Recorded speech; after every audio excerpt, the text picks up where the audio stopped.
Good evening and welcome to our special call meeting. I would like to call on Board Member Betty Jenkins to open us up. If you'll please stand for the pledge at the board for a moment of silence. I pledge allegiance to the flag of the United States of America, and to the republic for which it stands, one nation, under God, indivisible, with liberty and justice for all.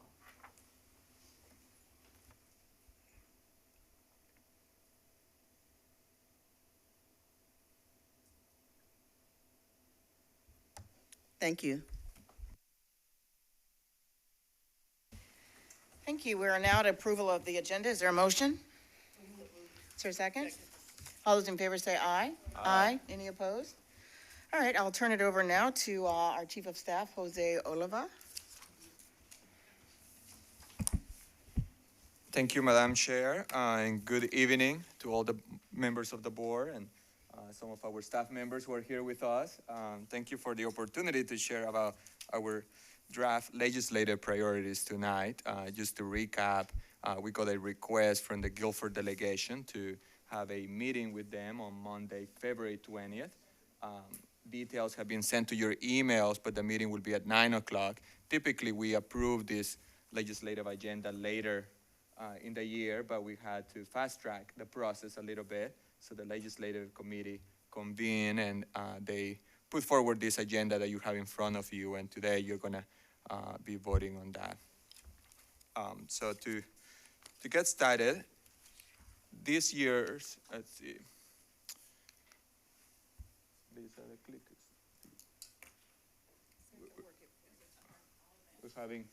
We're having some technical issues.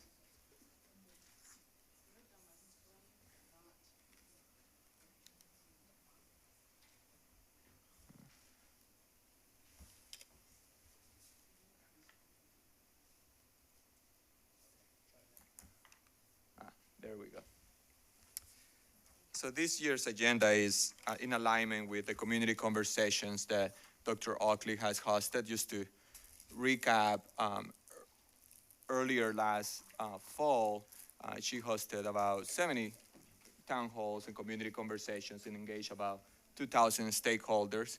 We got some feedback, and then we reviewed the feedback and went back to the community with the help of principals and did about 80 additional meetings and town halls and engaged another 3,500 participants. So the engagement has been really incredible, and the community is very supportive of the school district, and they have highlighted some of the priorities that they think the district ought to focus on. So as we were developing the legislative agenda, we took that into consideration to make sure that we are in alignment with the community. And some of those focus areas include, the first one is one that is very important and it has been a strong focus area for this board for many years, and it's the recruitment and retention and reward of top talent. We know some of the challenges we're facing, and the community has highlighted that as one of the top focus areas for the district. And of course, right on par is the accelerate learning piece, which we know that the pandemic erased decades of academic progress, and it is just critically important that we continue to focus our work on what the core business is, and that's educating the students of Guilford County. And fostering healthy and safe schools was another focus area, and preparing students for the world. And we're gonna expand on each of these areas as we go along. So the first three priorities under the recruitment, retain, and reward top talent include a substantial increase in state-funded base pay for teachers. Just to give you an example, right now in North Carolina, if you're a teacher with a bachelor's degree and have 0 years of experience, the state-based pay is about $37,000. So when you compare that to other jobs, you can see that an Uber driver in North Carolina makes about $38,000 a year. A lead cashier working full-time at Home Depot makes about $35,000. And a Chick-fil-A crew member makes about $34,000 if they're working full-time. So the state-based salaries are just not competitive, and we're catching up in a time where students need good teachers in the classroom, and less people are entering the profession. So we do need to increase that pay. And when you look at the classified staff, is the same story.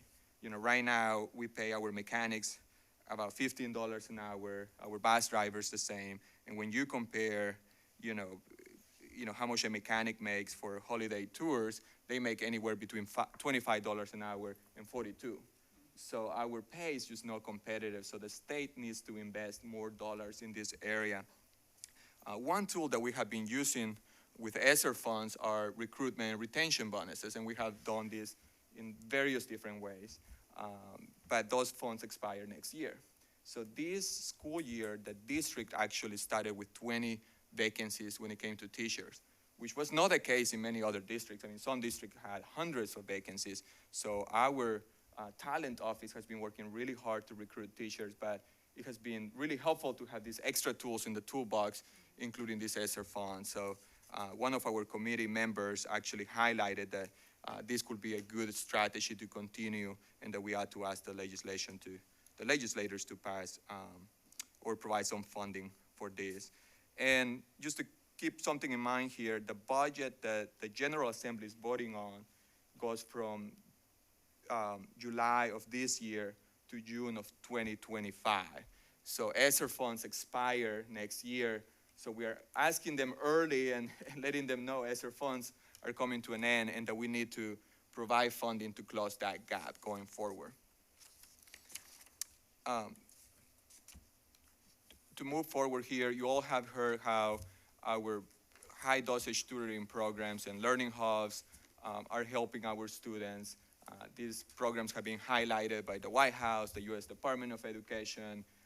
Dr. Lewis can tell you that we get phone calls from the Washington Post or the 74 publication, and just all these school districts are asking, how is Guilford County doing it? Because we're doing it at a scale that very few districts across the country are doing it, and it's great. So this year we have already done more than 100,000 high dosage tutoring sessions compared to last year.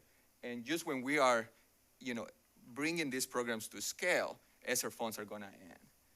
So it's critically important that we identify funds to continue these programs that are just critical for addressing learning loss.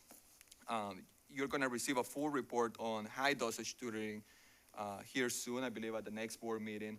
And we're seeing some early success. I mean, with learning hubs, you already saw that students who attended learning hubs had,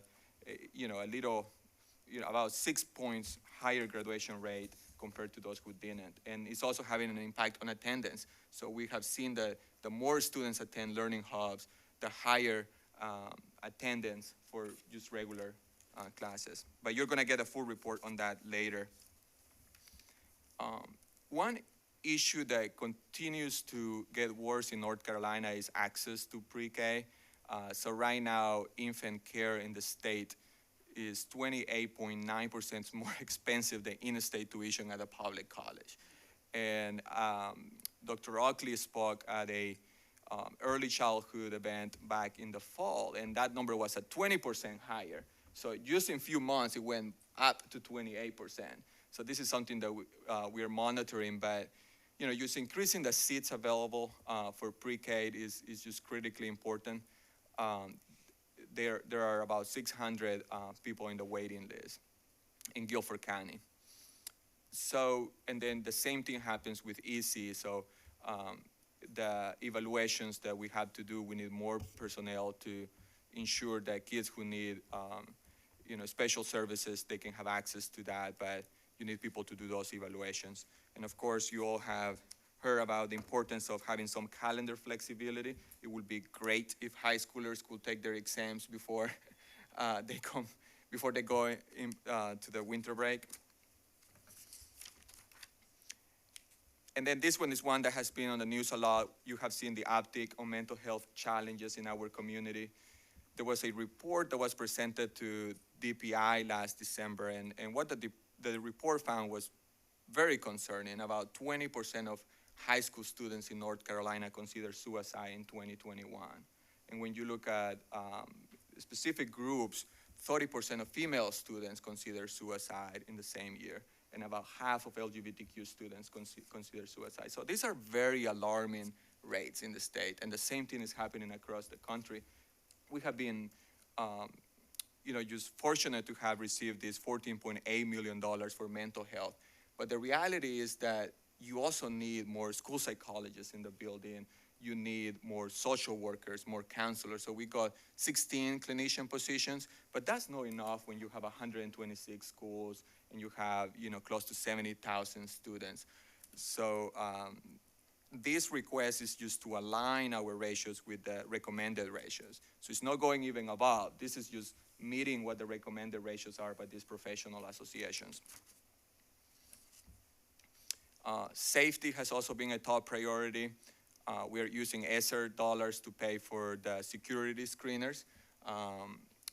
We are also using ESSER dollars to upgrade our cameras. And that funding, of course, goes away next year. And then electric buses was something that came up at the last year for the legislative agenda, and we know about the harmful emissions of diesel buses right now that have on kids, and we have over 40,000 kids riding a bus every day, and the impact that this has on the health of staff. And the last one, we have heard a lot about our CTE programs. Parents like it, they want more, and they want more in earlier grades. So you might recall that we created these signature academies with funding from the General Assembly. We got about $2 million in 2019. This request is to expand that enrollment, but also bring those programs to middle school and even earlier during elementary school. So our why for CTE is inspiration in pre-K, awareness in elementary school, exploration in middle school, and preparation in high school. So this is in alignment with our why for the CTE programs. And the last one, when we need more nurses, when we need more teachers or psychologists or social workers, increasing access to higher education is important. Right now, undocumented students don't have access to in-state tuition, regardless of whether they went to school here from kindergarten to 12th grade. And this is something the board passed several years ago and continues to be on the legislative agenda. And the legislative committee put this full legislative agenda forward to the board. And this is one of the priorities they highlighted. So that is the report. I'm happy to answer questions. We have some staff members here who can also expand on some of the topics if you like. Diane?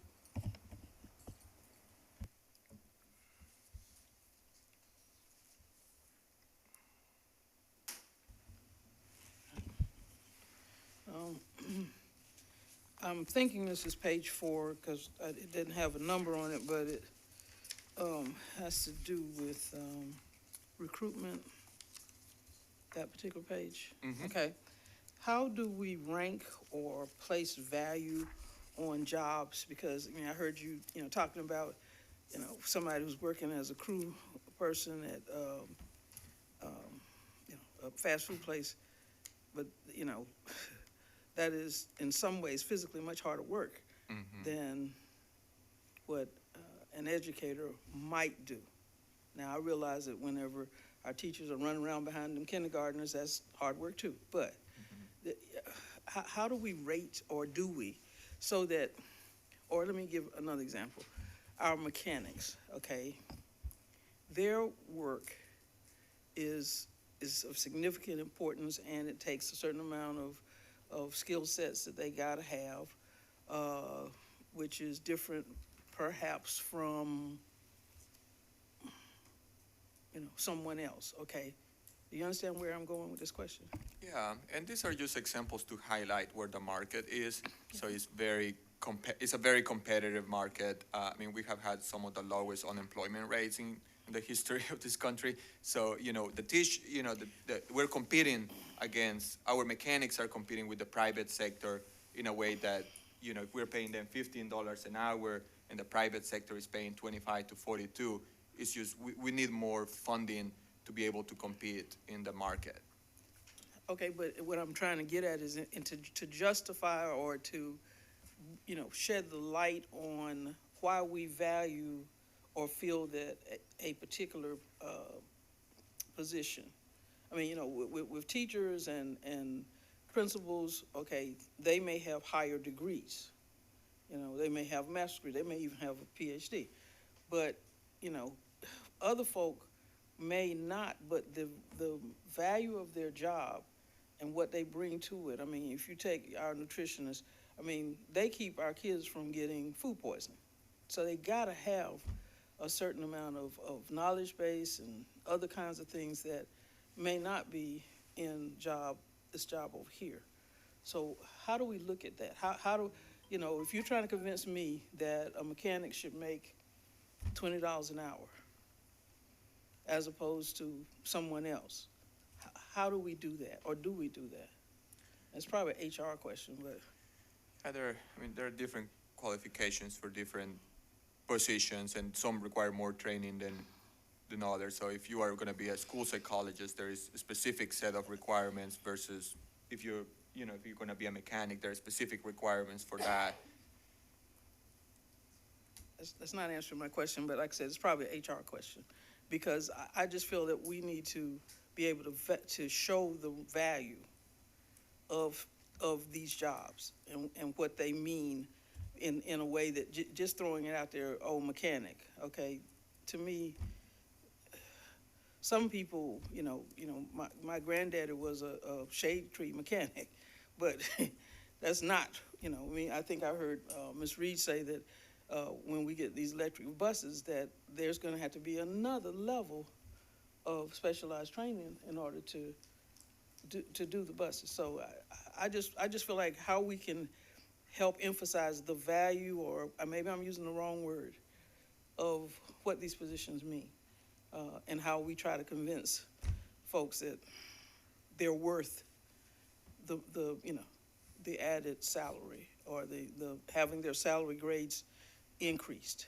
Okay. Next question. I think this is page 5. Can the funds, this is dealing with the accelerated learning, can those funds be requested at the county level? Because you said that we're going to be ending the ESSER funds next year, right? Yeah. I'm just asking, is it possible that those funds could be requested at the county level? Yeah, sure. Okay, I just want to know, so that if the state can't hear us, we have another place to put an ask in, right? Mm-hmm. Okay. Page 6. Do we have the data that shows the impact of pre-K enrollment? What is our value in starting kids earlier? Is there data that shows that there's a increase in their ability, performance, something that, Yeah, I'm going to invite our Chief Academic Officer to answer that question. She can expand on the value of pre-K.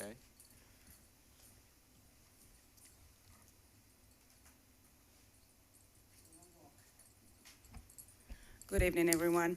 I think something that we have to take into consideration is the impact that the pandemic has had, and more students are coming less ready to kindergarten at this time. We need to really expand the access for students to be more prepared in earlier grades. So once they enter kindergarten, they're actually being able to access grade level content and really get ready to master proficiency with reading particularly. We do have a large number of students that are in our pre-K classrooms that matriculate through our kindergarten classrooms, and they perform at higher rates.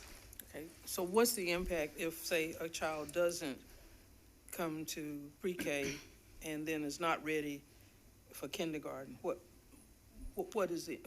Is there an impact? So there could be more delays on their reading proficiency, so that's a lot of more work that the teachers have to do with intervention to be able to get them to the grade levels of performance so that they can be on acceleration and not remediation tracks. So it's like running in a relay, in a race, but you start later than the other kids who are running. Correct. Okay, thank you. And then my last question, I couldn't figure out what page this was supposed to be on, but it has to do with the safety. Have we addressed the infrastructure and facilities needs at this point, so that what you're asking for in the future is more for maintaining and upgrade. Okay, so my question is, have we been able to sufficiently deal with our deficiencies that did exist prior to the pandemic? So I would like to invite Mike Risher, our Assistant Superintendent for Safety, to come to the mic.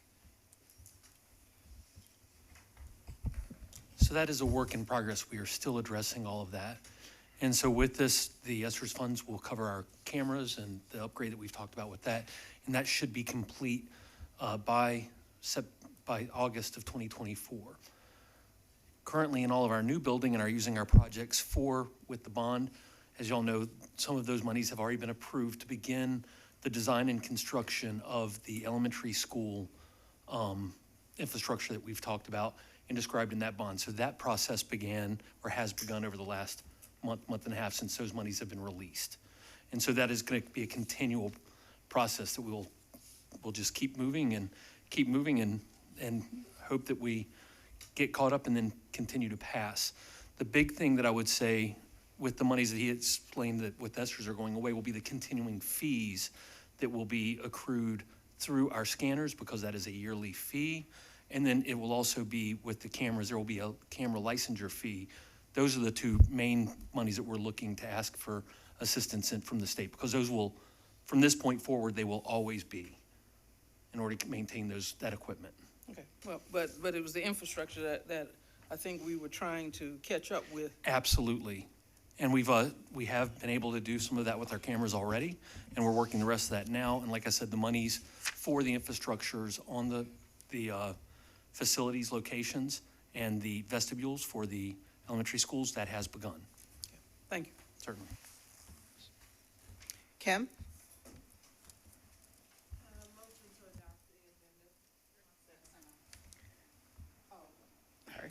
Motion to adopt our agenda.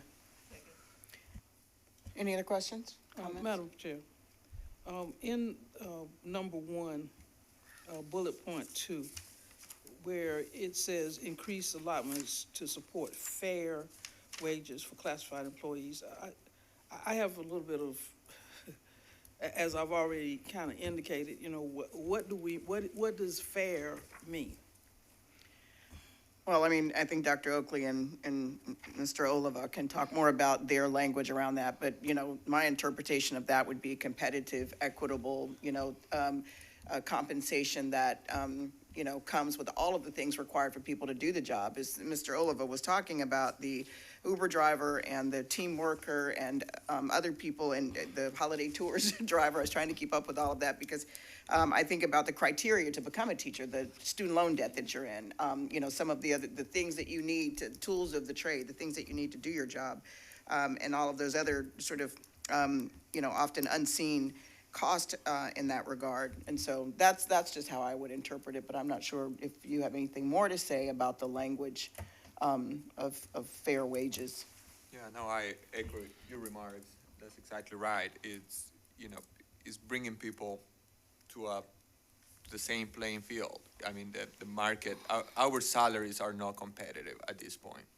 Okay, I don't want to belabor this, but our minimum wage is still at $7.25. So there are people who could say that's a fair wage because that is the federal, or I think it's even our state minimum wage. So I really want there to be teeth in how we present what we're trying to say as far as getting livable, decent something, but fair just kind of doesn't get it for me. But Point taken. okay, all right, Thank you. The only thing I would add to that, I think under the pre-K piece, and maybe this is just for the presentation, that pre-K does more than just prepare our children. It has tremendous benefit to the workforce for parents, and we get something in return other than students who are entering kindergarten on grade level and having a chance. There's a young a 4-year-old in my neighborhood, and one of the ladies in my neighborhood who did not graduate from high school keeps her so that the grandmother can work at Walmart. And she provides really good care. She's fed, she's safe, she's clean, and that's about all she can do. And so there's not a lot of educational resources or skills. And,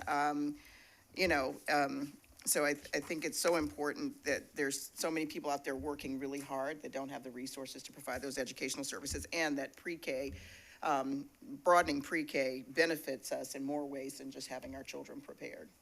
I mean, there is research that shows. It is. It impacts even wages in the future. Of the parents. And the economic impact it has Yeah. in our community, so. Yeah. So if there are no other comments, all those in favor say aye. Aye. Any opposed? Aye. Oh, is that Deborah? Aye. Somebody on the phone? Is that Deborah on the phone? It's both Deborah and Chrissy. Yes, I said Okay, well, aye. that's what all right, great. Thank you, ladies. Chrissy is here too. I said aye also. Oh, thank you, Chrissy. That's what Lisa was just saying. I'm sorry I didn't even think to call on you if you had any questions, but I didn't get a text that you had any, so. Oh, that's okay. All right. Yes. All right. All right, is there a motion to adjourn? All those in favor say aye. Aye. Good evening.